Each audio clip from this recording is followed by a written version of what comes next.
Hello there you guys, welcome to one of my videos. Manchester United have just drawn 0-0 with Chelsea at Stamford Bridge.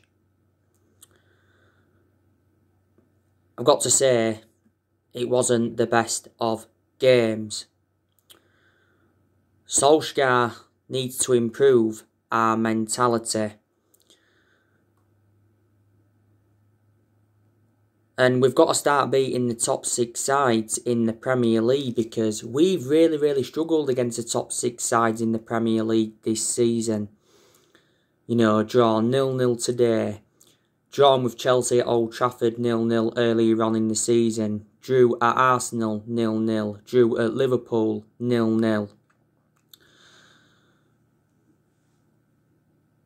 Drew with City 0-0. Lost 6-1 to Tottenham.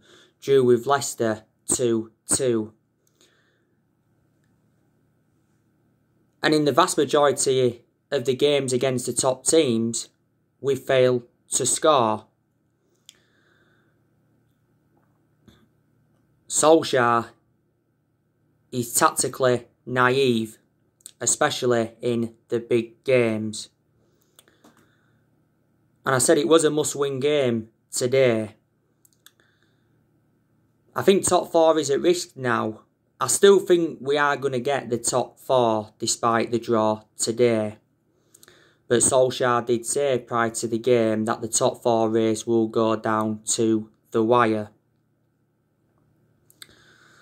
So anyway, I'll give you my analysis on the game.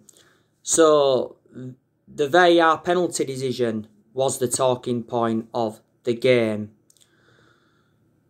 I've just watched it and I think it was a penalty because it did hit Callum Hudson-Odoi's hand. Obviously, he was in a tussle with Mason Greenwood. VAR overturned the penalty. Ole Gunnar Solskjaer gave his perception on it and he said it was 100% a penalty.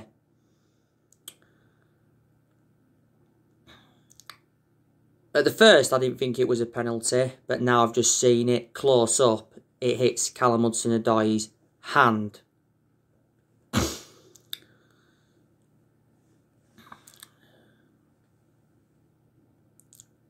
De Gea, he did quite well for us today.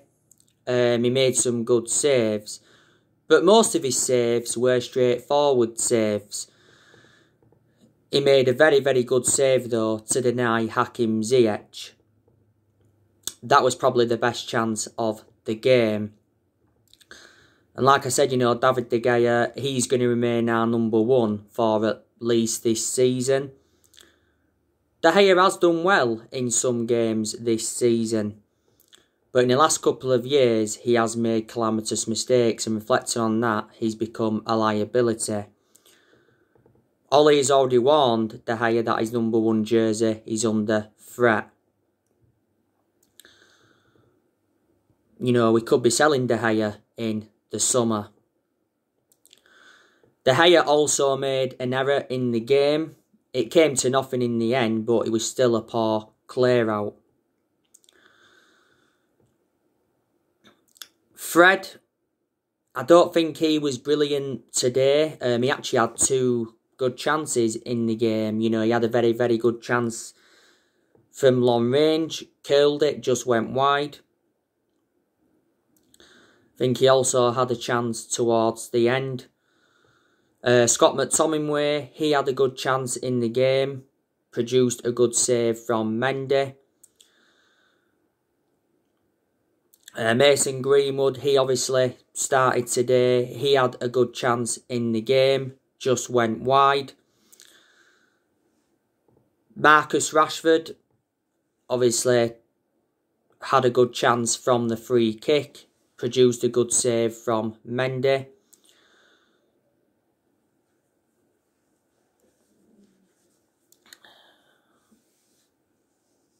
I don't think Rashford was that bad today.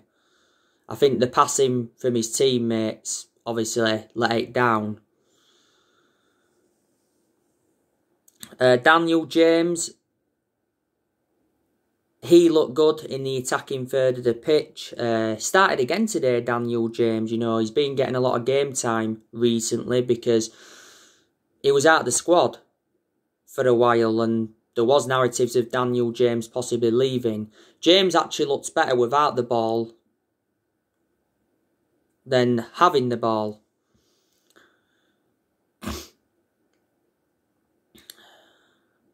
Luke Shaw, I thought he had a very, very good game today. Luke Shaw showed good attacking intent. He got into some good positions. And I said Luke Shaw's really, really improving at Manchester United.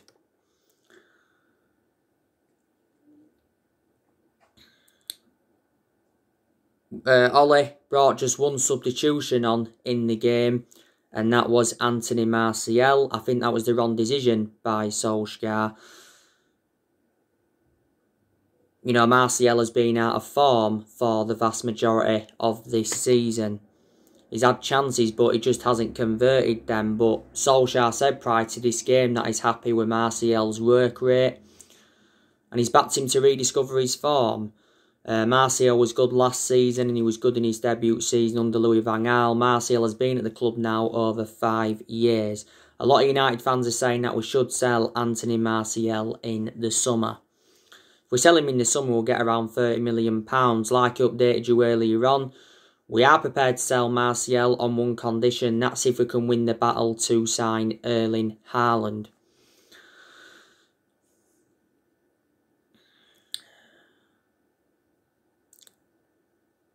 The first half of the game, I thought it was pretty even, to be honest with you. The second half, I thought Chelsea were the better team. Olivier Giroud did quite well for Chelsea, by the way. He had 2 good chances. One of the chances, he actually injured himself. I thought he was going to go off, but he actually managed to stay on the pitch. I think Pulisic also had a chance. Timo Werner had a chance when he came on. Defensively, Chelsea were quite good.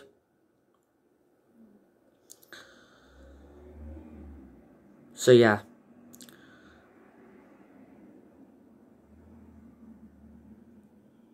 Chelsea though have done very, very well under Thomas Tuchel.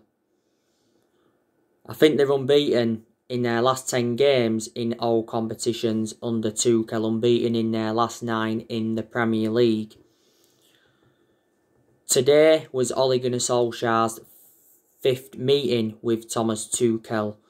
Obviously, you know, Solskjaer has beaten him twice. That's when Tuchel was PSG manager. And Thomas Tuchel has beaten Ole Gunnar Solskjaer twice. Thomas Tuchel made an admission prior to the game saying that PSG's Champions League defeat to us left him in a dark place.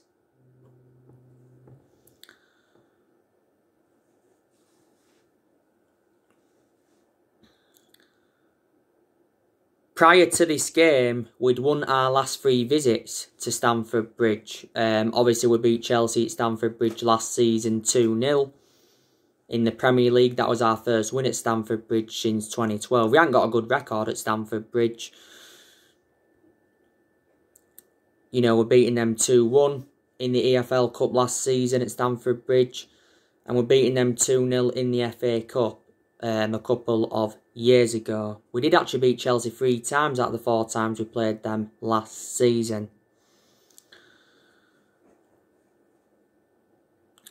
Chelsea appointed Thomas Tuchel in earlier on this season to replace Frank Lampard. Chelsea sacked Frank Lampard after just 18 months in charge. And I'm actually surprised Chelsea sacked Frank Lampard. I know Chelsea are known as a sacking club, but obviously Frank Lampard is a legend of Chelsea. You know, he endured 13 years as a player with Chelsea. And he's their all-time leading goal scorer with 211 goals. A lot of Chelsea fans disagreed with the decision to sack Frank Lampard and felt as though he should have been given more time. But since Roman Abramovich bought the club in 2003, he must have sacked around 10, 11, or is it 12 managers. To be honest with you though, Chelsea are not in the position as a lot of people expected them to be in. A lot of people thought Chelsea, you know, would have been higher than they are, because actually they did very, very good recruitment last year. Obviously, you know, they brought Hakim Ziyech in, they brought Timo Werner in. You know, Timo Werner hasn't done as good as a lot of people expected. They brought Ben Chilwell in. Obviously, Ben Chilwell was playing today. They also brought Kai Havertz in, they brought Milan Sarr in, and they brought Thiago Silva. And Thiago Silva didn't play today because he's out with injury. And they also brought Mendy in. So they spent over £200 million last year.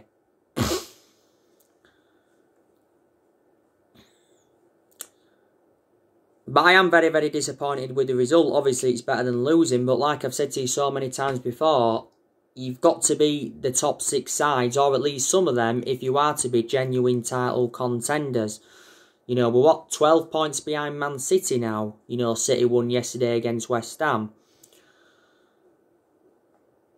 I've disregarded the title. I disregarded it quite a few weeks ago, the title.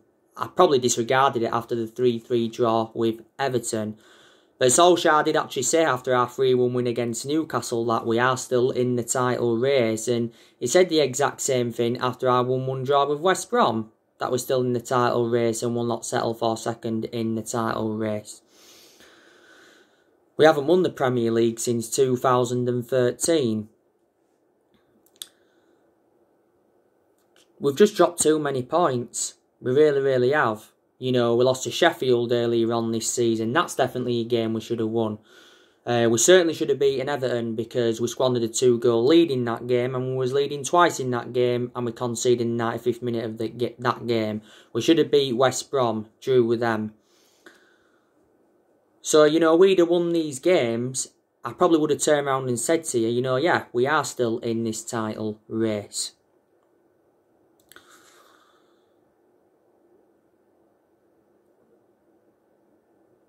I presume that, you know, these some Man United fans that are Ole Gunnar Solskjaer out. I don't know yet. I probably now don't think he's a long-term manager for Man United, but Ole's going to be given at least another season at the football club. I've already said to you, Solskjaer needs to win a trophy at Man United to avoid the sack. He hasn't won a trophy yet. He's been at the club over 2 years. We haven't won a trophy since 2017, and a club of our stature need to be winning trophies. You know, the Europa League is a chance of a trophy. The FA Cup is a chance of a trophy. But yeah, it's going to be a tough game against AC Milan in the last 16, and it's going to be a tough game against Leicester in the FA Cup quarter final.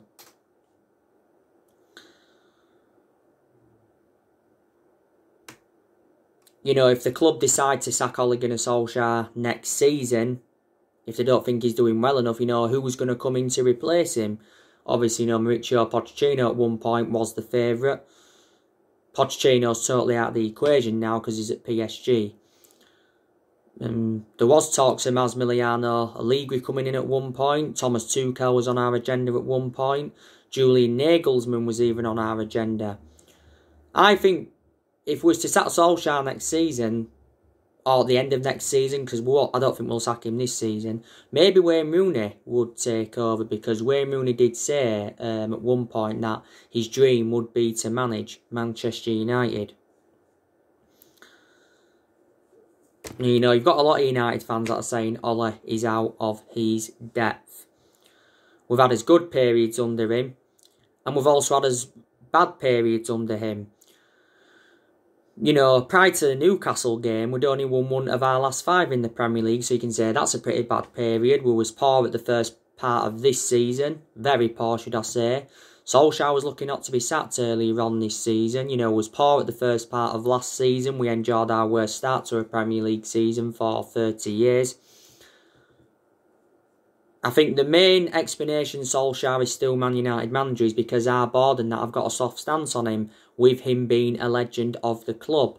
Disregarding him being a legend, he probably would have been sacked by now. For example, if it had been Chelsea manager, Solskjaer wouldn't have been there now because Chelsea are a sacking club. But obviously, all our inconsistency, you can't just blame it all on Ole Gunnar Solskjaer. Obviously, some of the blame stems from him. Obviously, certain players have got to take responsibility. Our current squad is good enough to finish at least in the top 4, but it's certainly not good enough to win the league yet.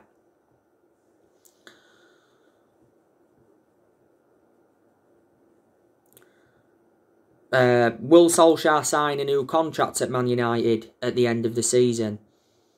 He recently said that Solskjaer's future is in doubt at Man United,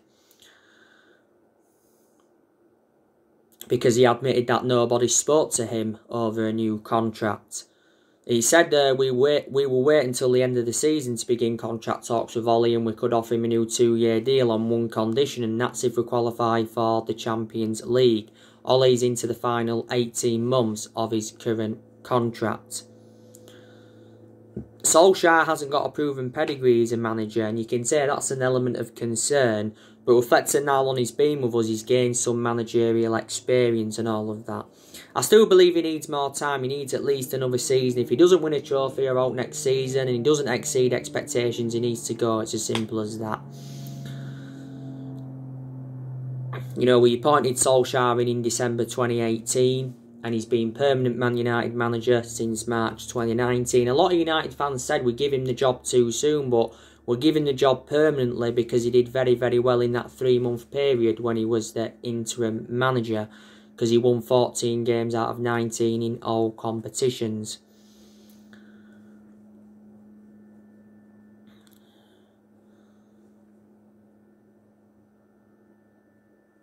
By the way, Solskjaer has given us an update on our transfer plans for the summer transfer window.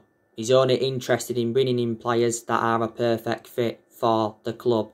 We've got to do business in the summer, and I'm expecting us to make around 3 or 4 signings in the summer.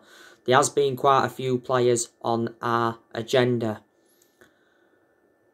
Ole's not been backed enough so far as Man United manager, so in that aspect the blame stems from the board, and Woodward's come out several times to show his support for Ole, and he did say towards the end of last year he will back Solskjaer with a long-term plan centred around summer transfer windows.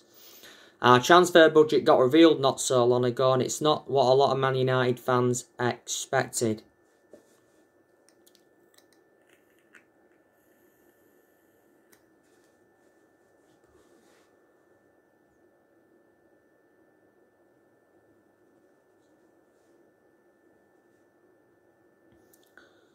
It isn't.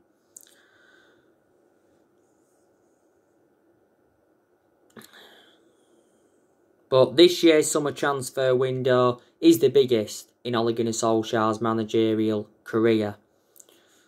Earlier on today, I give you the news on Raphael Varane.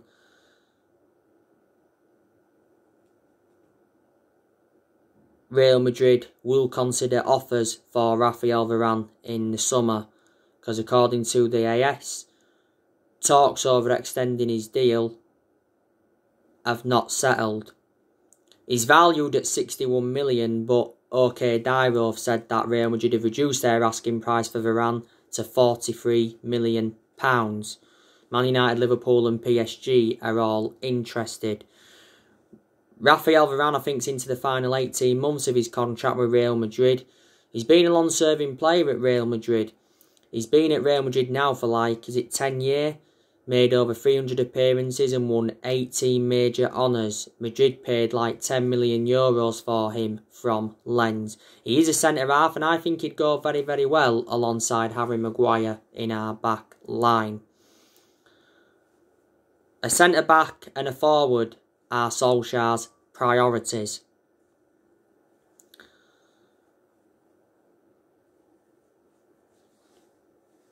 The news on Jules Koundé from Sevilla. Recent narratives have said we are unwilling to meet his £68 million release clause, but we are still interested. It came out the other week saying that we are prepared to pay £61 million for him. And apparently we considered the favourites to sign him. And apparently he is our top target. Jules Koundé's performances this season for Sevilla have been outstanding. Sevilla paid £22 million for him from Bordeaux in the summer of 2019. He's got a contract with Sevilla till 2024.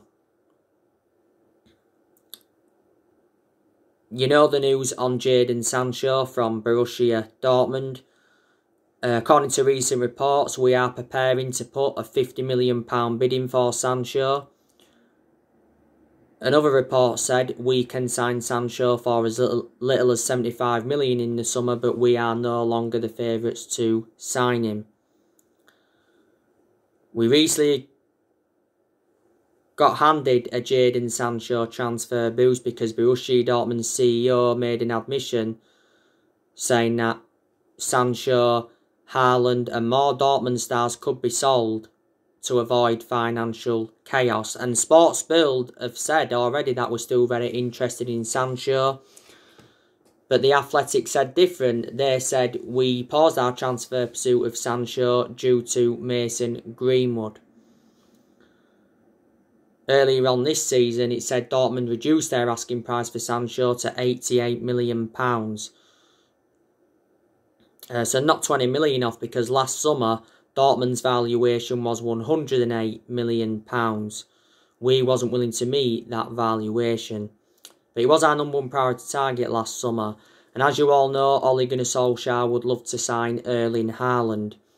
It'd be good to see Ole Gunnar Solskjaer reunite with Haaland because Solskjaer knows the player well. Solskjaer was the one that gave Erling Haaland his debut at just the age of 16 at Molde.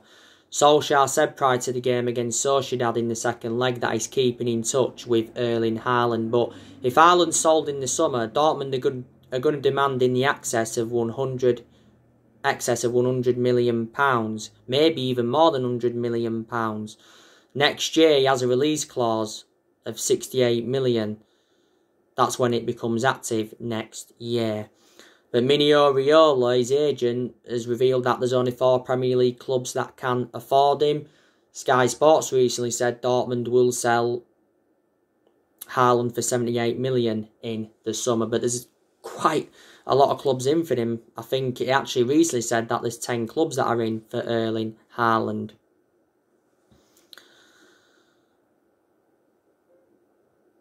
So there you go. And obviously today we had some players out. Obviously, there was no Paul Pogba.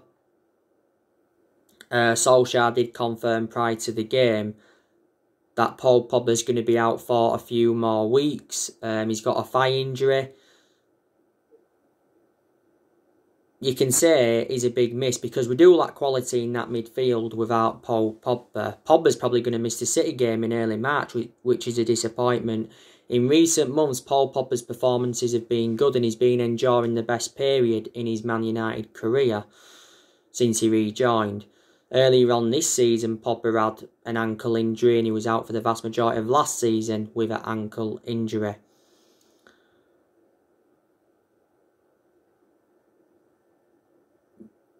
Mino Raiola, he's desperate to get his client out of the football club in the summer. You know, Mino Raiola's been criticised a few times and he doesn't have a good relationship with Man United. He recently made an admission regarding Pogba, saying that he's working quietly on Paul Pogba's transfer to avoid offence. And he made an announcement back in December regarding Paul Pogba, and Solskjaer was furious with Mino Raiola's announcement. Paul Pogba has had a long-running transfer saga. You know, Madrid have been in for him, PSG have been in for him, and his former club Juventus have been in for him. I think there's a good chance he'll go back to Juventus if he leaves in the summer, because he had 4 good years with them before he rejoined us. Said the other week that we revealed our asking price for Pogba and it's £100 million. We are still hopeful he'll sign a new contract. Earlier on this season, Solskjaer suggested Paul Pogba could sign a new contract, and he said he's happy at Man United and we've held talks with him over his future. Back in January, it said Pogba was considering making a U-turn at the club, and he contradicted his agent, Mino Raiola, for the second time. Earlier on this season, we did trigger that one-year extension on his contract, so he's under contract with Man United until June 2022.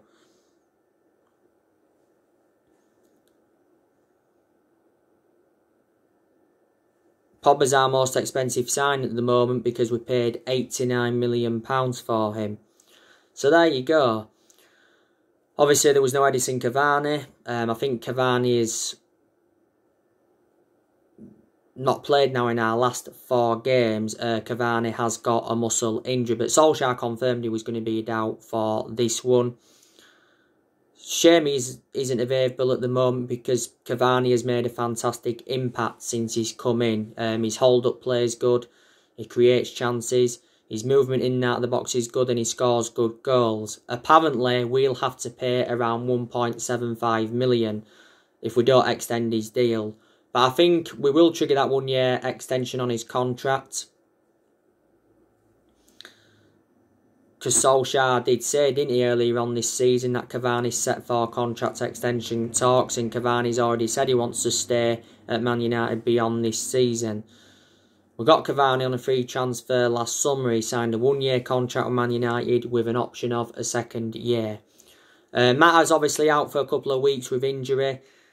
Obviously, Mata doesn't get in the team now anyway. Even if he'd been available, I don't think he'd have played any part today, despite Chelsea being his former club. Juan Mata, though's had a good career at Man United, I've got to be honest. You know, he's been at the club over 6 years. We got him in a deal worth £40 million from Chelsea back in 2014. And since he came in, he's made over 200 appearances in all competitions and scored 50 goals. Earlier on this season, he rejected an £18 million a year contract offer to play in Saudi Arabia. Solskjaer did say prior to the game against Sociedad that he's not surprised that Juan Mata's linked to a move away from the club. I think there's like 3 Italian clubs that are interested in him. McTominay, he was actually a doubt prior to this game, but actually, you know, played today. And like I said, McTominay's had good games this season. I think we're going to offload more players in the summer transfer window. Like I said, there's a good chance Mata will leave. Martial could be sold. Pogba could leave. Don't forget Solskjaer said he's prepared to sell either De Gea or Dean Henderson in the summer. A lot of United fans are saying Lindelof should be sold. I'm expecting Phil Jones to leave this year. You know, Phil Jones doesn't even get into our team, does he? This is Phil Jones' 10th season at Manchester United. You know, he has been with us since the Ferguson era. He's the only outfield player that's still here from the Ferguson era. There's been actually rumours of Tuanzebe going out on loan.